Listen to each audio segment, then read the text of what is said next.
Breaking news in Aurora right now, a late night apparently. You just started hearing pop, pop, pop. It is the line between choice and chance. I don't understand why people do things like this. That far too often separates calm from chaos. My memory is only of the muzzle, like the flash. Aurora, Colorado did not choose to wake up to the chaos of July 20th, 2012. You don't know if it's part of the movie or if it's part of the act. Chance, it would seem, was unfortunately much more in control. And if you think we're angry, we sure as hell are angry. Engine 8, Battalion 1 on a shooting, 9 George 2, Century Theaters. Respond on TAC 2. Somebody is still shooting inside theater number 9 per an employee. What followed was a response Who's command here? as unprecedented as this country has ever seen. Who is command here? Sir, I have 3 parties shot over here with me. Where's the rest going to be? I need an ambulance here quick. I got 1 ambulance here. Where my ambulance is at?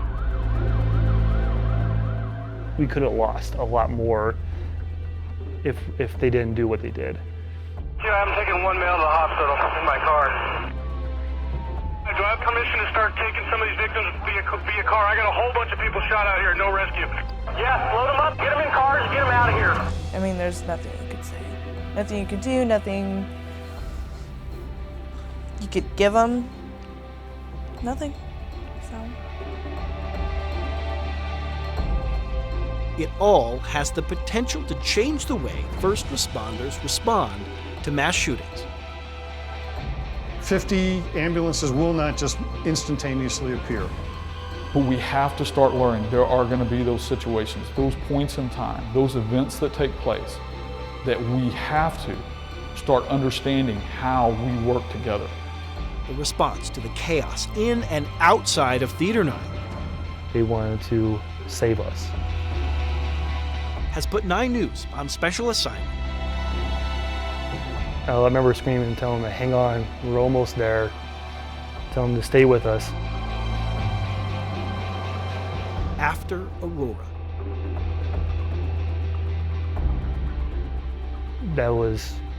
That's what I kept on saying, just over and over. The lessons of Century 16. And they're still asking for additional medical in Theater 9. The road toward the future is paved with the memories of the past. The next hour is not about the story you already know. It is not about the man at the center of the criminal investigation, and it is not meant to force you to relive that day. What it is a first-hand account of a story that is already changing the way fire, police, and paramedics prepare for the next worst-case scenario. Due to an ongoing gag order in that criminal case, you will not hear at length from Aurora Fire and Police, as well as paramedics.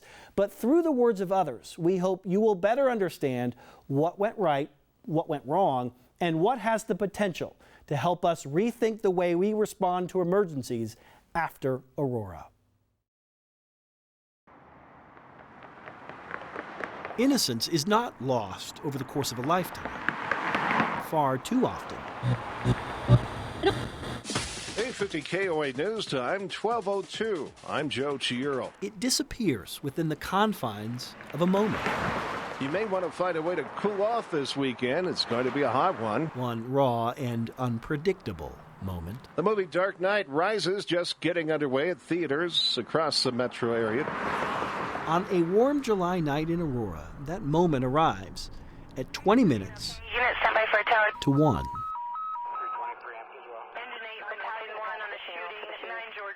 And there is at least one person that's been shot, but they're saying there's hundreds of people just running around. 1,400 people are in the building that night. Many are there to see the premiere of the new Batman movie. The building itself is located near the intersection of Exposition and Sable and just to the southeast of the town center at Aurora Mall. Inside the building, there is panic within Theater 9. A gunman has entered the theater through an emergency exit and is still killing people quickly and randomly. Somebody is still shooting inside theater number 9 for an employee. Sitting in the third row of the stadium seating, second from the right, is a 28-year-old named Pierce O'Farrell. I got down, I closed my eyes, and I started praying, and the shots got closer and closer, and the first ones that got me were the buckshot pellets from a shotgun in the toes. The theater is a half-mile from Aurora Police Department headquarters. 4 minutes after the first 911 call, an officer is out front asking for more help. 453, I have a party shot here. I need rescue hot. 453, exactly where are you? Front of theater. 3 minutes later, the first fire engine, paramedic engine 8, is on scene. There are only 2 ways into the parking lot. The driver chooses the northernmost one. We have multiple victims, probably at least 4 now. Firefighters encounter walking wounded and stop their engine short of the entrance. Aurora Fire starts talking about where to put the ambulances that are already on their way. Okay, let's set up ambulance staging at Expo and Sable. Is that where they want us to stage in the first place? That very same minute, Aurora police officer Jason Oviatt has one man in custody near the rear emergency exit. What? Is that a suspect? Yes, we've got rifles, gas masks. He's detained right now. I've got an open door going into the theater.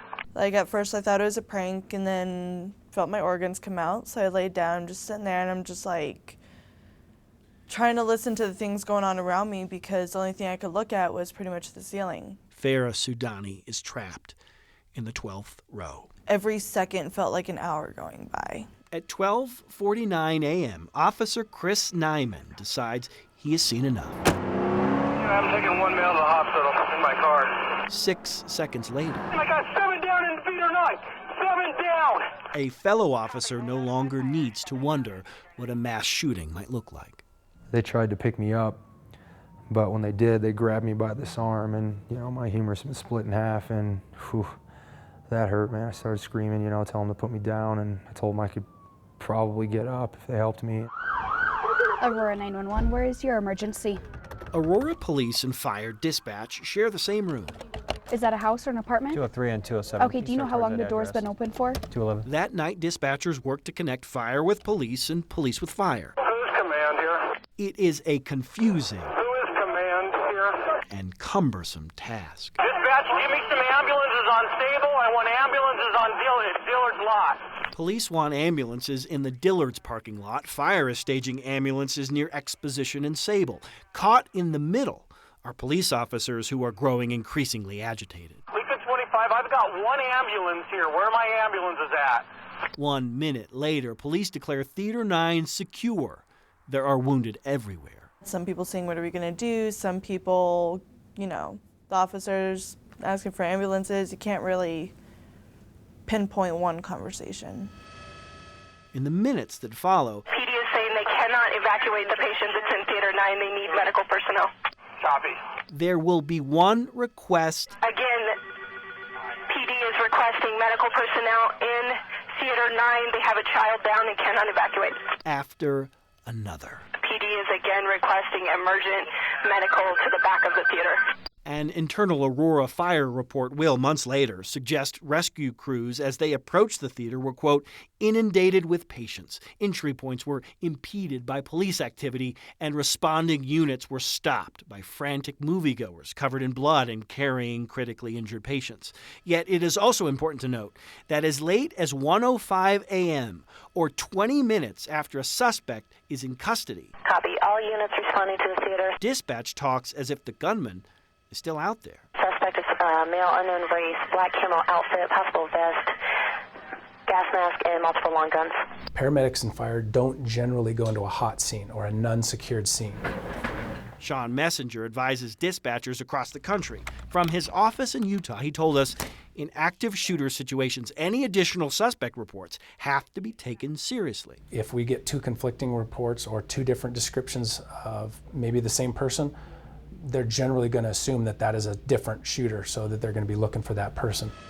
At At one point, Aurora police officers even offer to escort paramedics in. Advise rescue that the officers will be there for security. That's the best we can do at this point. Aurora Fire insists rescue crews were well aware of the risk that night and still fought to get close, a point proven by this radio report from paramedic Engine 5 at 1:03 a.m. We're on the east side of the theater on Sable. Do you want to attend to the patients on the east side? Yet even then, You only have one patient there, correct? communication was muddled. Police officer told us there's 9 patients. Not that it mattered much, because by that time, the massive and unorthodox evacuation of patients was already well underway. We're using any available hospital at this point. Copy, 2 more critical to University.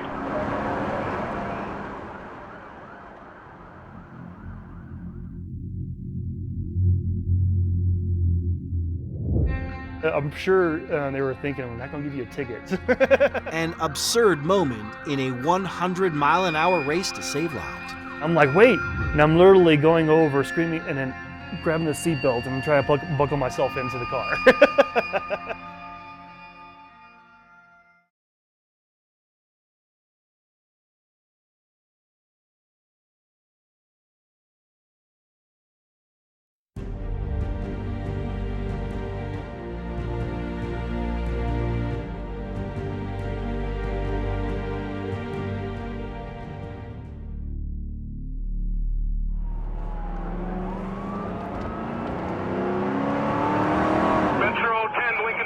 Do I have permission to start taking some of these victims via car?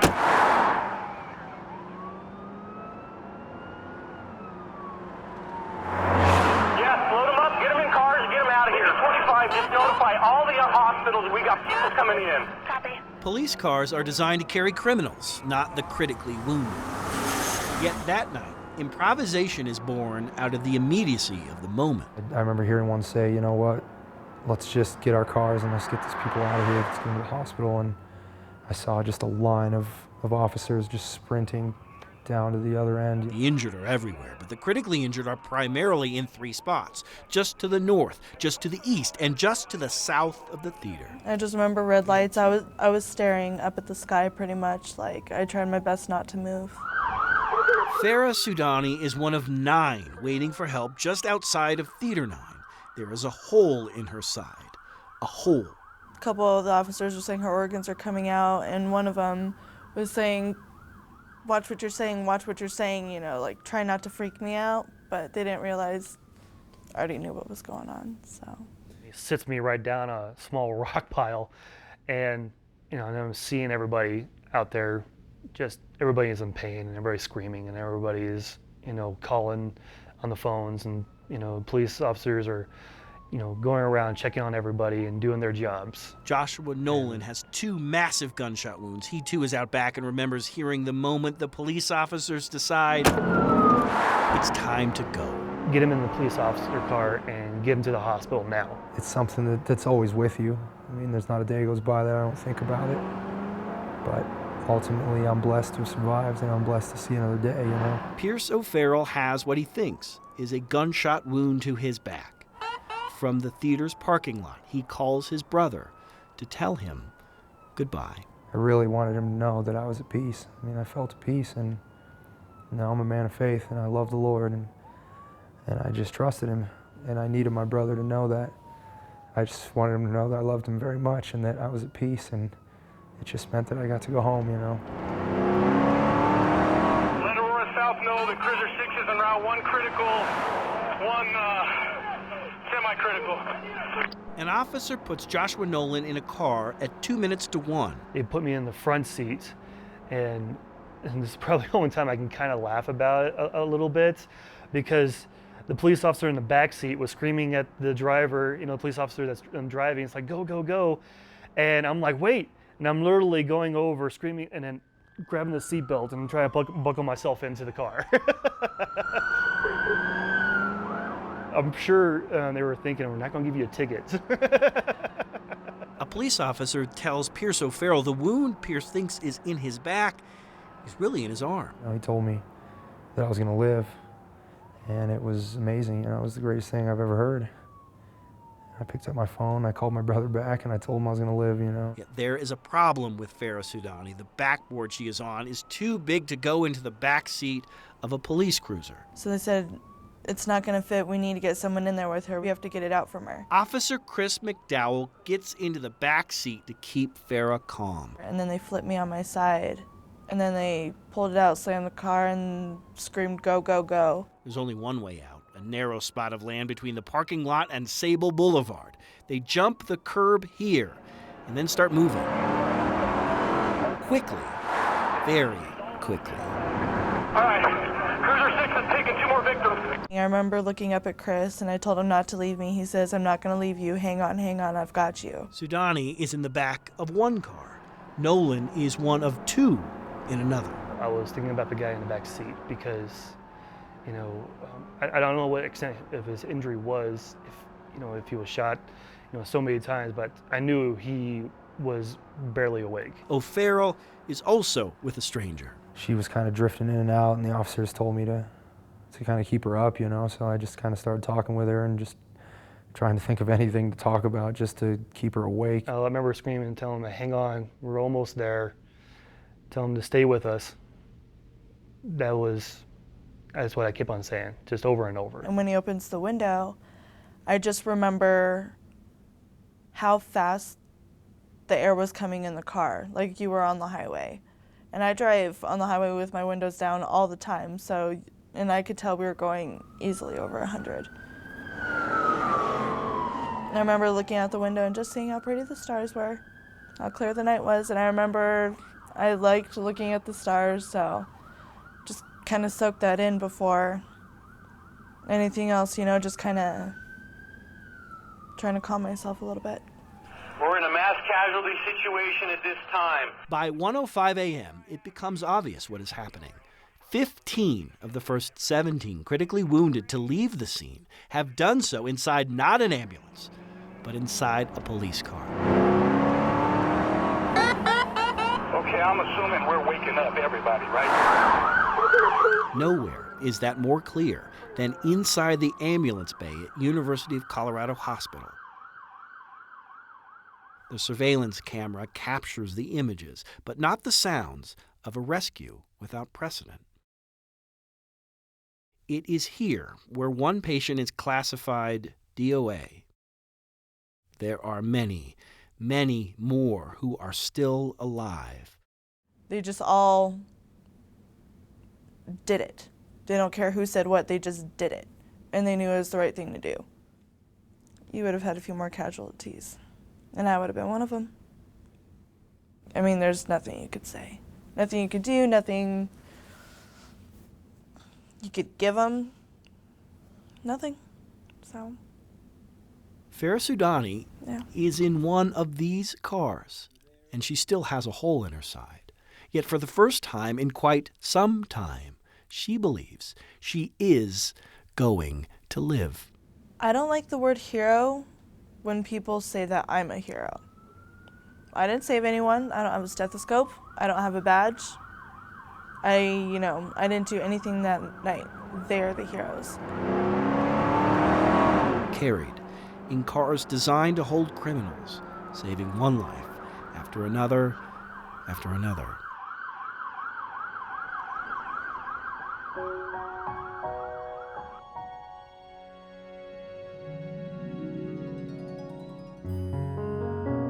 The focus was to figure out which one was the sickest. An impossible task turns into a medical miracle. I think that's the only reason I can come back.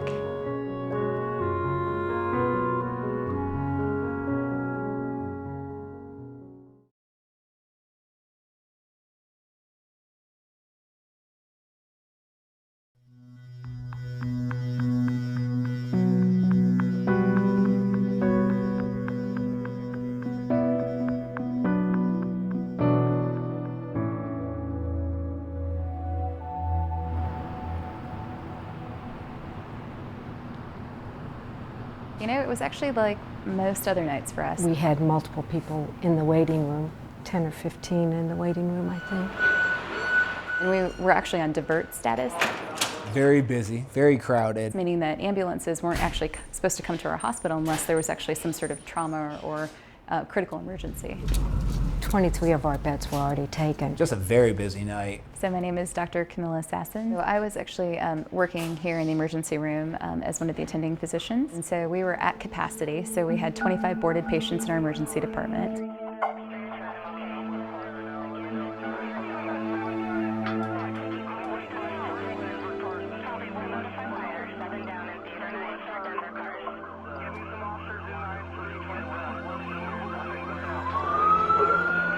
So they're going to come by police car. 3, 4, 5 cars. It was a lot of cars. And I think that's for all of us when we thought, uh-oh, this is actually something very, very different than what we've ever experienced. This is serious. And then another one, and then another one. And I'm like, this is not good. The focus was to figure out which one was the sickest. Becky Davis stands a mere 4 feet 11 inches, yet on this night she faces a tall order. But most of them we were just pulling out of the cars and putting them on gurneys and looking to see what was wrong with them. Already, one patient is DOA. I had one of the officers guarding our one person that died, and he was very thoughtful and he was there. And he was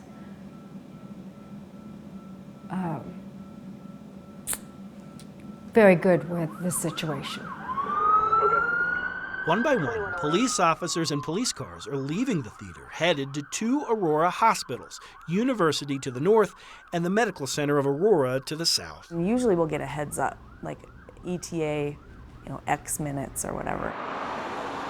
There will be no heads up on this night for a general surgeon at Medical Center of Aurora. That was what was so different about that night, was because we would get patients that we had no idea where they had been injured. We had no pre-hospital, and that's what we usually rely on.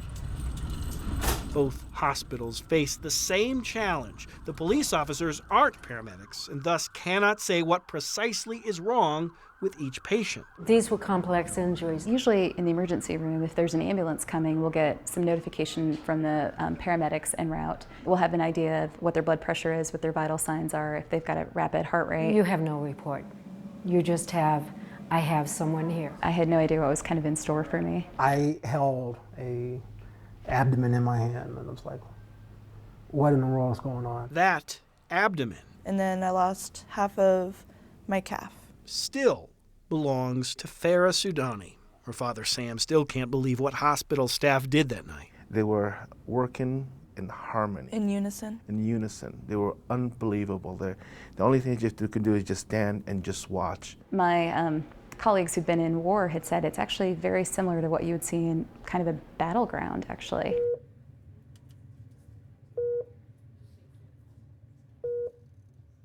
It felt like everybody was just so sick, and we didn't have enough hands to take care of everyone.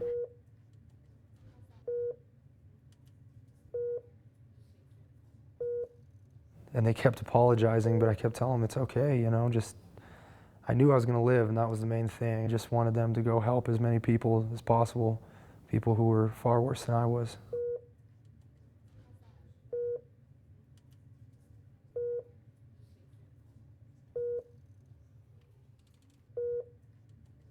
This is a skin flap removed from the back of my left shoulder. So my original tattoo is in the back of my shoulder that was removed, and my mom was with me when I got this tattoo. So it has a lot of memories.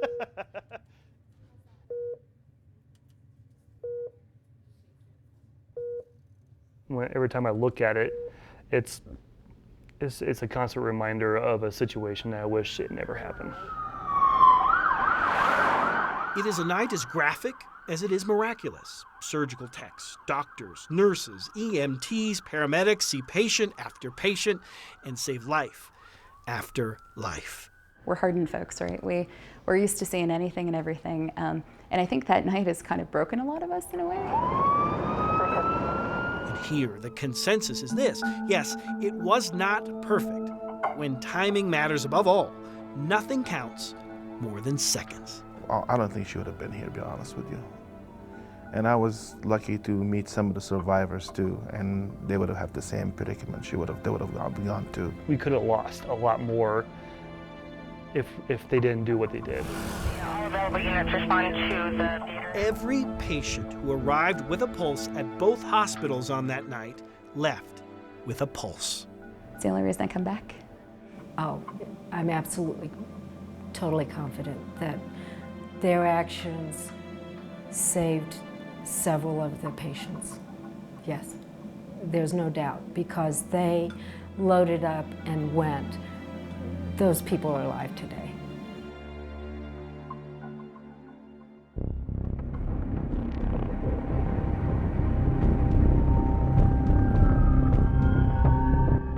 "50 ambulances will not just instantaneously appear." A change in the way we respond, fueled by a decade of war. All of it. It's military curriculum.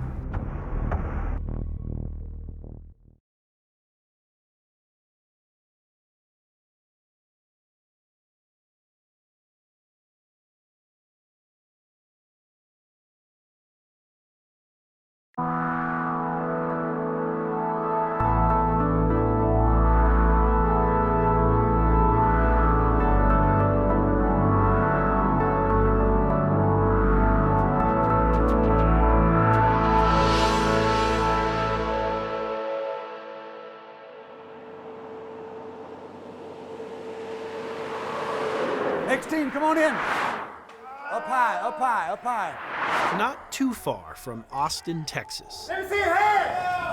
Above your head. The cruelty of reality Drop your gun. is duplicated within the walls of what amounts to a Texas-style soundstage. It's chaos. People are screaming, bullets are flying. You tend to have auditory exclusion where you don't hear everything, so they may be standing right next to you, talking to you, but you're focused on the threat. You don't hear a word they're saying.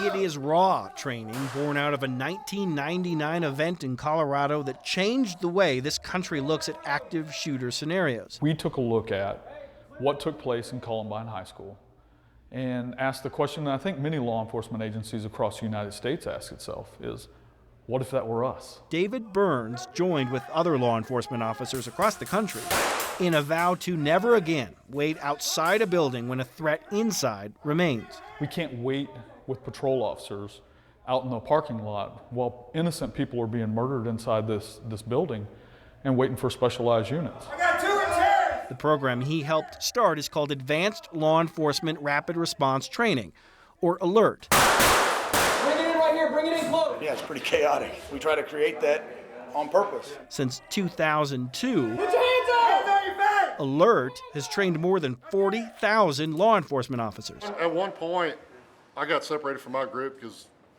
of shots fired down here. Don't wait, get in as quickly as possible, find the shooter. Simple, concise, and problematic. Because the faster law enforcement gets in, the better the chance of encountering critically wounded patients. One more coming out. We're in a mass casualty situation at this time. A consequence that played out to horrific perfection. I still need some ambulances over here. On July 20th, 2012, Copy, I'll let him know. inside the Century 16 Theater. They're speeding. I got 7 down in theater 9. 7 down. I think there's going to be a lot that we can learn out of the Aurora shooting. Lieutenant Colonel Bob Mabry is a physician and an advisor with ALERT. Yeah, Lee, you secure the hallway. You 3 come in here with me. He says Aurora will be a game changer, much in the same way Columbine was. It's going to be a while before EMS or medical aid necessarily gets into a complex scene or a scene where there's potential threat still. The military realized this shortly before the wars in Iraq and Afghanistan. Men and women on the ground might be miles away from a doctor or a medic when injured. It's why for a decade those deploying have gone through a relatively simple course on how to save lives, a course designed with the help of Lieutenant Colonel Mabry. Tactical combat casualty care focuses on the leading causes of potentially preventable death. TCCC, as it's known, focuses on blood loss, and it should be a standard part of police training, says Mabry. If we focus the training on those things that can make a difference right there on the scene and save a life, That's where you're going to get the most bang for your buck. This is the model. So is it any wonder why back in Colorado, It can only lead to saving lives. when Denver Health Medical Center started offering TCCC, And I just think it's a great idea. Aurora's police chief, Dan Oates, signed up, bringing nearly his entire department with him. We now know about mass victimization in a way that it's different than reading news articles or training for it. We've lived it, and we want to apply those lessons, and we want to be better and faster at providing aid, just until we can get the pros there. Got to come around. One of its strengths, in addition to the realistic dummies, is the program's brevity. A day, 2 at most, for people like Aurora's Sergeant Jack Cooley. Very limited medical training in the past, and it's been several years since we've done any type of medical training. You can bleed to death from a femoral artery rupture in as little as 3 minutes. Paramedic Jesse Jerome says the other strength of the program is its simplicity. You place that tourniquet effectively and stop the bleeding, then you can move on to the next level of care. Packing a wound with gauze is not difficult at all, but it can make the difference. The single most important message in my mind is to stop bleeding. They can do that. Dr. Peter Pons is one of the leading voices in the country when it comes to emergency care. Where's he shot? The arm? He likes to tell people in mass casualty incidents, 70 to 80% of the victims will not arrive at a hospital in an ambulance. 50 ambulances will not just instantaneously appear. So he asks, why wait? And what we're saying is that doesn't make sense. Is that in fact the medical care needs to be provided almost from the minute any responder gets there, regardless of their level of training. They've got more victims in here. And that care can start with a tool developed prior to the Revolutionary War, a tool that typically runs $30 to $40, and a tool that is now relevant again, the tourniquet. We used to think it was bad, no longer the case. For years we thought that if you apply a tourniquet, it was going to threaten the limb, that in fact it would lead to amputation. The military has shown us you can have a tourniquet on for several hours and the limb will survive just fine. This applies to the average trauma case that occurs every day. If you're in a car crash, you could have the same leg injury, partial amputation, and these same principles can be applied and save your life in that as well. Urgent trauma care sometimes has to be delivered by police officers until we can get paramedics into, a dangerous area. Chief Oates knows that because he also knows this. I'm taking one male to the hospital in my car. 1 year ago, Aurora police officer Chris Nyman and a partner helped ferry a total of 8 patients to 2 hospitals over the course of 4 trips within a span of 45 minutes. 8 patients, 45 minutes. Get an ambulance crew in here as soon as they're available. That same night, according to an Aurora fire report, a total of 4 responding ambulances never carried a single patient. Not one. I think that all of the emergency personnel that responded to that scene that night were confronted with a situation unlike anything that we had ever encountered before. Aurora Fire works with the private ambulance company, Rural Metro. Both cannot comment much more than that. I'm not going to say they did the right thing or the wrong thing. I think they did what they thought was best at the time. Lieutenant Colonel Mabry does not want to second-guess anyone involved in the Aurora response, but he believes the line between police and fire has already started to blur as a result.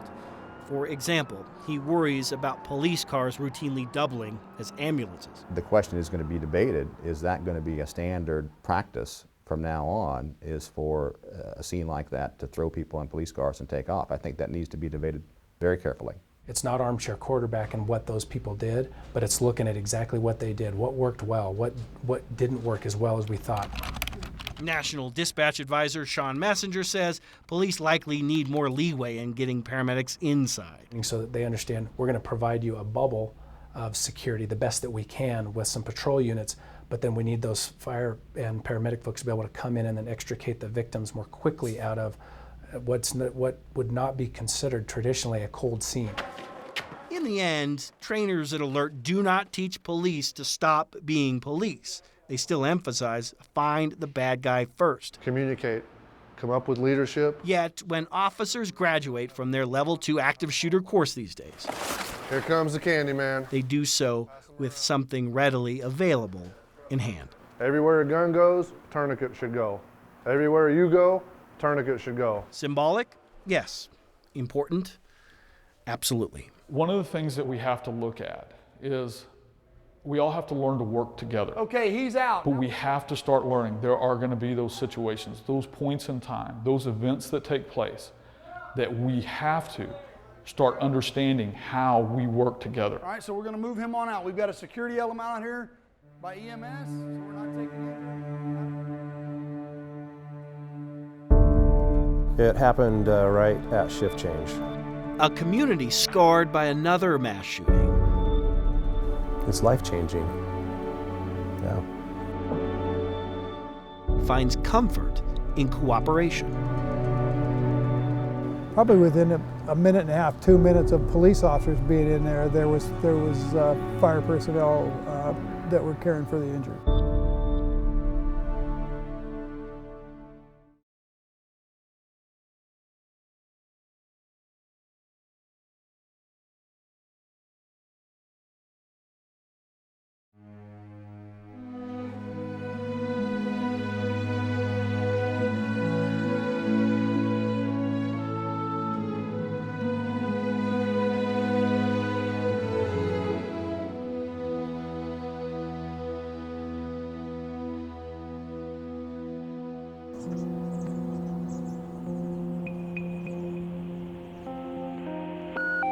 Gunshot wound victim at 333 North 58th Street, 333 North 58th Street. The literal translation of déjà vu 67 shots have been fired inside the location. is already seen, as in I've already seen this. A female's been shot in the leg. Unknown if there's any other patients. It's unknown where the weapon or the suspect or suspects are. Sometimes the only thing in doubt when it comes to déjà vu is where and when.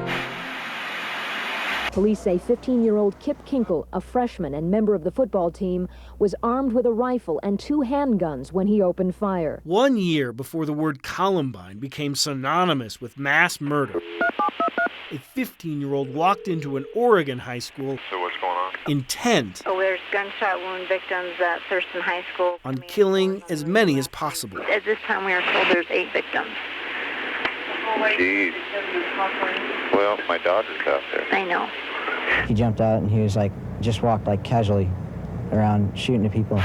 I was a police officer assigned to the traffic enforcement team. 15 years ago, Dan Bishop was on the police radio 1 minute after the first 911 call. I am responding. My ETA to the school is 2. A teen who had been expelled 1 day prior was still inside the school's cafeteria, still shooting, still injuring, and still trying to kill more. We still had information that there might be an active shooting occurring in the cafeteria. I was leaving the cafeteria, and there was some loud fireworks, and then we all kind of turned to see what happened. This guy in, I think he was in black fatigues, just started shooting. You have to almost become automatic or robotic, because if you personalize it, you're not going to function very well for very long. Literally, there are kids running from the school, lots of kids. Mike Hackett is with Springfield Fire. Station 1, let's get the medics into the cafeteria. And was one of the first paramedics on scene. Medics can go in, and they need another medic to expedite. 84, go ahead. We've got about 8 down. We need all the medic units we can get. So I'm responsible for these guys to make sure that they can go home the next morning. And so that was my biggest concern at that point, was the safety of my crew first. The similarities to Aurora's Century 16 are there. 1,400 people were in both buildings. Violence was primarily confined to one main area. Both saw high injury counts and both experienced early confusion as to the location of the shooter or shooters. Okay, the medics they're there, and they're going to enter the location. They have another medic en route. Do you know where the suspect went? Yet in Springfield, Oregon, firefighters went into an unsecured building within minutes. Yes, probably within a minute and a half, 2 minutes of police officers being in there, there was fire personnel that were caring for the injured. Crime scene photos document what they encountered.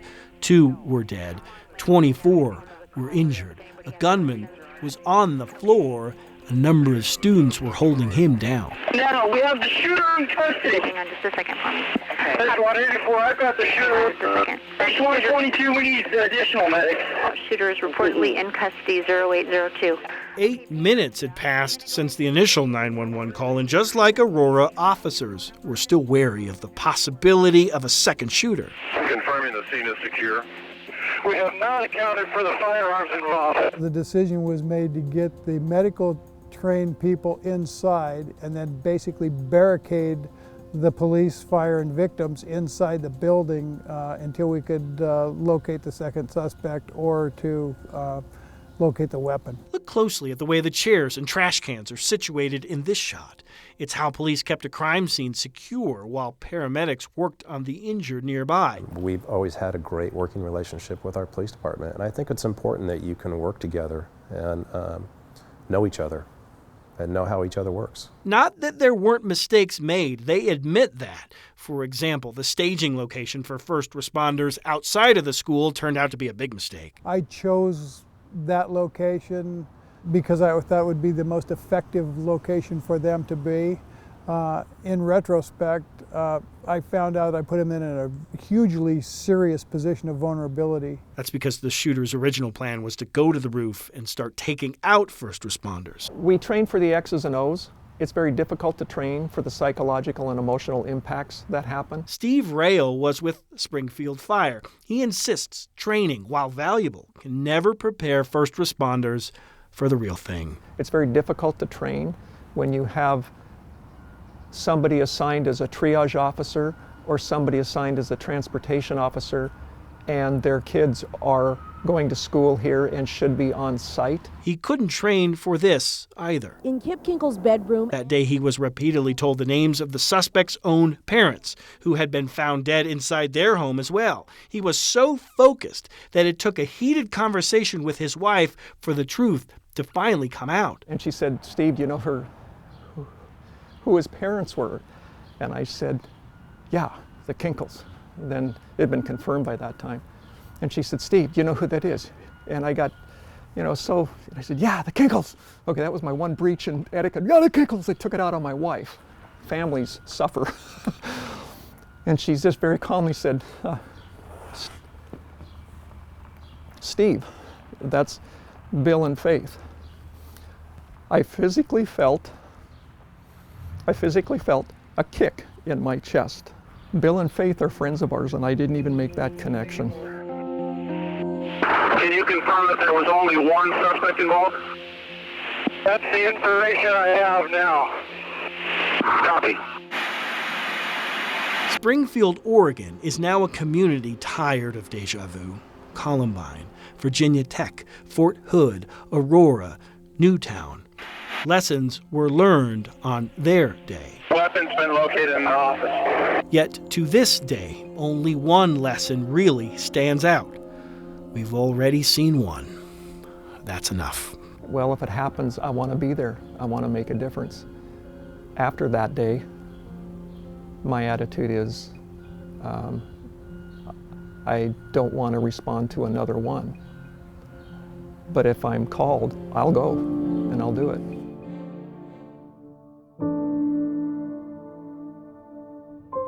I'll never forget just the sense of peace I had. I was ready to go home. A spiritual reawakening and a reason to remember. I wish I could bring them back, but I know I can't.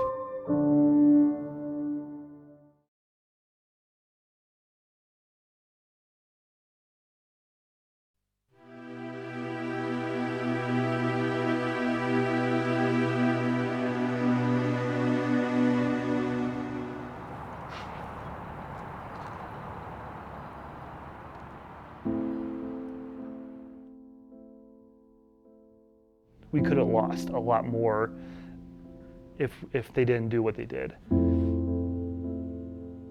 To forget is to lose. Lose out on the lessons of the past and the hope of the future. A future that can be better than the past we once knew.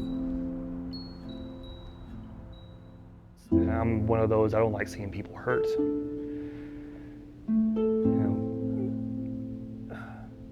But as far as I know he made it. And that's what's the most important thing. on a night of chaos. We're going to evacuate all we can out of 9 to the east side. What they would remember would justify their salvation.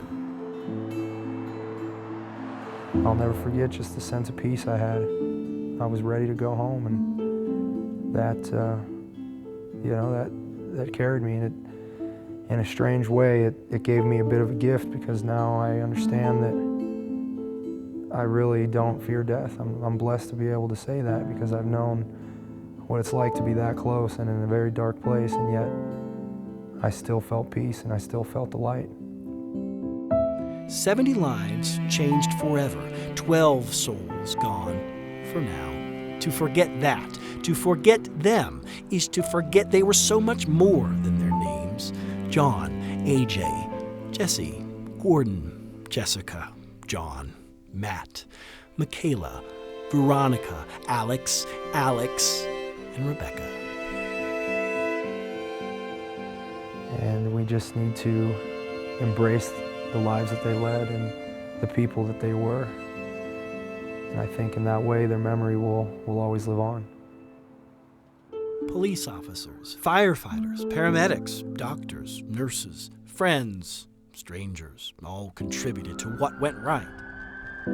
If you actually waited to sort of think through what was happening, someone would die. But all was not perfect. I still need some ambulance over here. Copy, I'll let him know. And people who have trained for years for these possibilities were quickly overwhelmed. I got 2 here that need treated right away. Overwhelmed by an unprecedented patient count, a full parking lot, and the reality of a moment never before seen in a place quite like this. It's difficult for me to imagine that anyone who was affected, or anyone who was there that night, wouldn't be changed.